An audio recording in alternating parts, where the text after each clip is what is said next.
This book is so good. I first purchased it and read it back in 2019 when I was living in the UK. I got it from not W.H. Smith, but a different bookstore that's popular there, and I forget the name of it. Anyway, I read it first there, and then I think I ended up like donating my copy or something to make room to move back home to Canada or something like that. But anyway, I just had that book and that story in my mind for like years to come. Like, I kept remembering this book, so I was like, okay, I need to purchase another copy and just like have it on my shelf to like reread, because like when a story like that just like keeps popping up in my mind, obviously it means like I really love the book, so I want to have it. So I bought a new copy, read it again. It's one of those books, well, first of all, it's a Greek mythology book, so it's basically a feminist perspective of being a slave in the Trojan War. So it's about a girl called Braces, and she's from Troy. Troy gets like sacked, taken advantage of, captured, whatever the terminology is for it. And then she ends up becoming like a slave of Achilles, like the Achilles. And so it goes into like Achilles and Patroclus and their really close friendship. There's like a lot of rumor and speculation. Like any Greek mythology books that I read, Achilles and Patroclus are always rumored or claimed to have been in a relationship, like as two males in a relationship, which is so interesting and captivating to me personally, because I'm like, that was set so many years ago. Like, it makes me wonder like how they viewed sexuality back then and how they viewed things like that, because it's had such a stigmatization in our society for many, many years. And I don't know, it just piques my interest. So it does go into that a little bit, but it's all from the perspective of Bracy. So it is her story, and it's just so good. It's one of those books like you literally can't put down. You're going like page by page, like reading so fast because it's just so good and it sucks you in. The way the author writes and describes this story is amazing, and like you do find yourself, you're like holding your breath, like trying to read what happens next. There's a lot of like suspense build up. Yeah, I rated this one. Okay, I posted my rating on my Instagram story. I rated it a 10 out of 10, so it was like perfect. Like definitely 10 out of 10. Though one thing I will say about, actually this theme is throughout all the books that I've read this week. These books definitely should have a trigger warning. You know, obviously being a female slave is like not a great life, so shitty things unfortunately do happen. But yeah, 10 out of 10, definitely would recommend. Then another reason why I purchased that book was because the second one came out and I wanted to read the second one. So this came out I think in 2021 or 2022, Women of Troy. And surprisingly, I actually did not like this book. I felt like it was taking the ending of The Silence of the Girls and just dragging it through the dirt and dragging it on. I felt like The Silence of the Girls should have ended exactly where it did, because I almost feel like writing this sequel just, yeah, like dragged it on, gave us information we didn't need, and it was honestly such a colossal disappointment compared to the first one. I think Silence of the Girls should have just been standalone. It shouldn't have had a sequel. This sounds like a book where this woman like retreats from her busy 9-to-5 life and giving herself to the world and decides she's gonna have a year of rest and relaxation and like lives on a beach and reads all day or something like that. Like something that I would personally be inspired to take upon in my life if I had the resources and means to do so.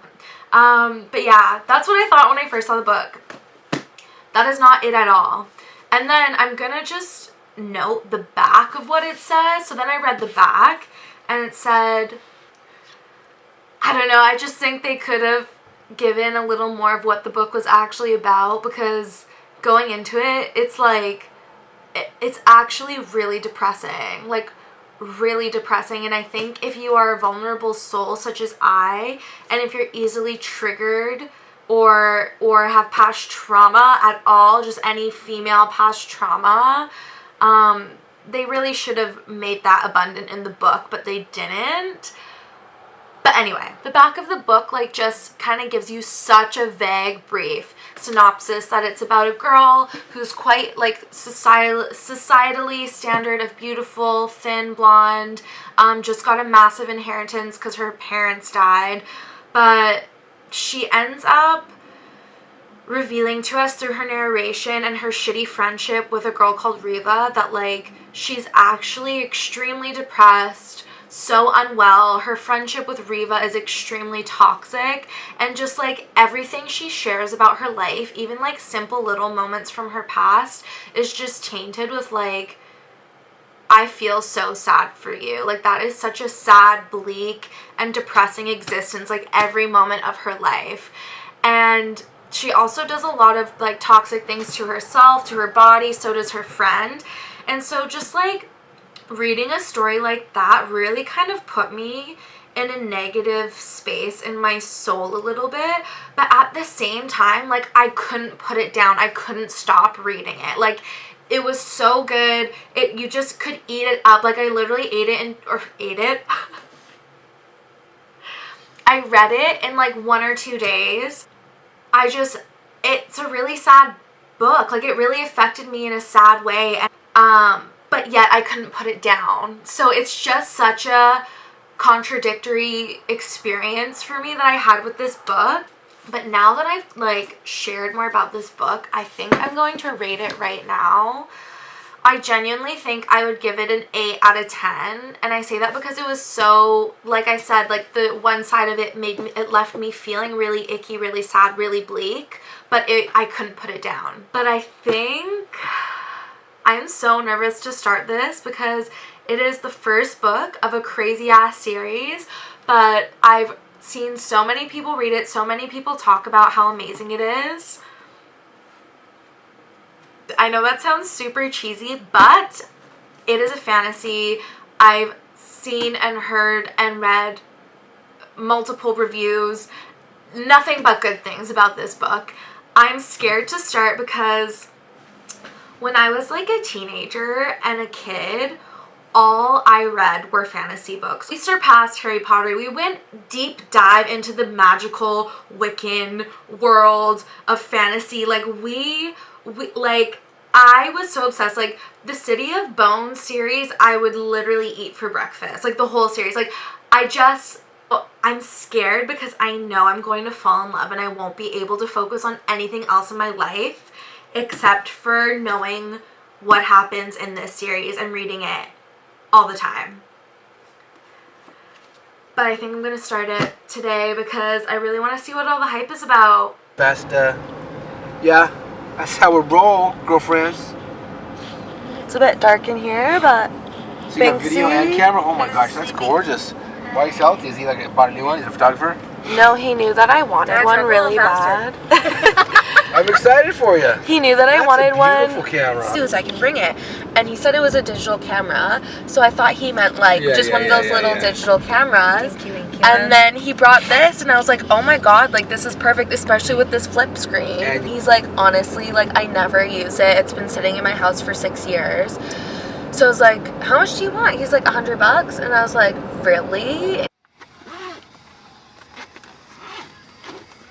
So I went to the piercing place, Jeunesse, and they gave me a longer bar. Nice. Yeah.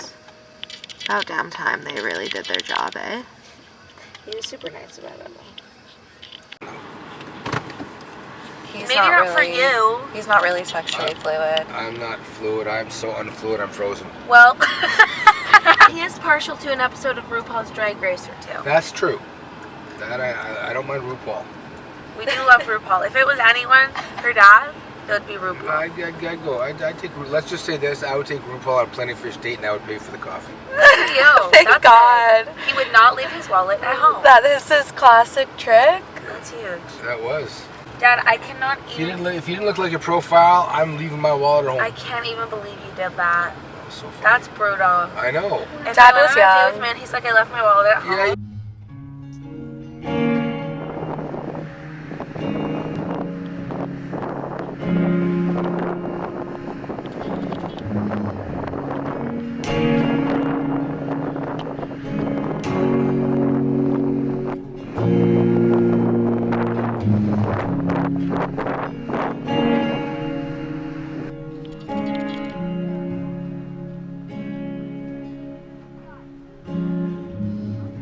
I feel a filth in my bones. Wash off my hands till it's gone.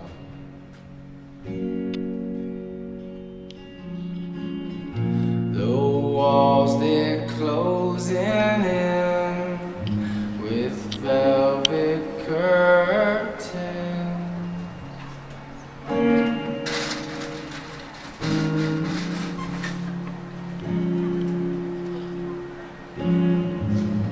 Some love was made for the lights.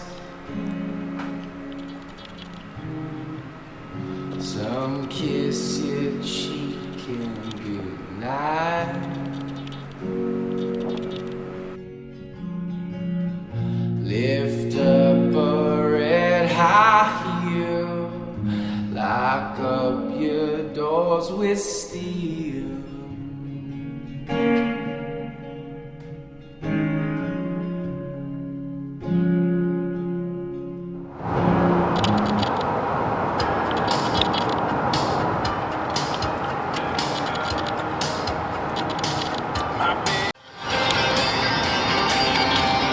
Country, out of this world.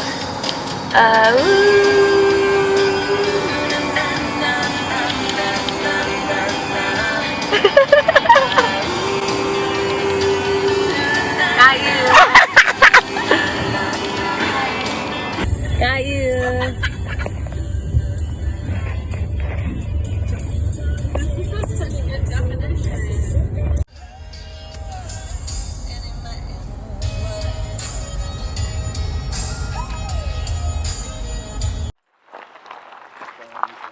Yeah, that kind of reminds me of internet. I don't think you're invited anyway. Exclusive. They're making noise in my street.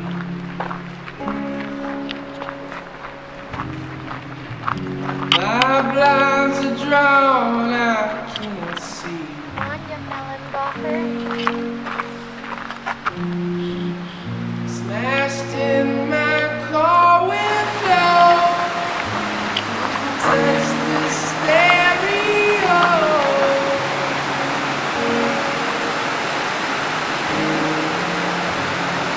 Just give them on shit for not telling me that. It's probably very Slow dangerous.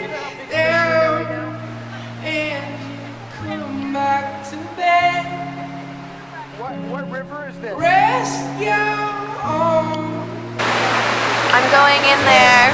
This is kind of magical. It falls. Is it like... It's coming. It's liquid, okay?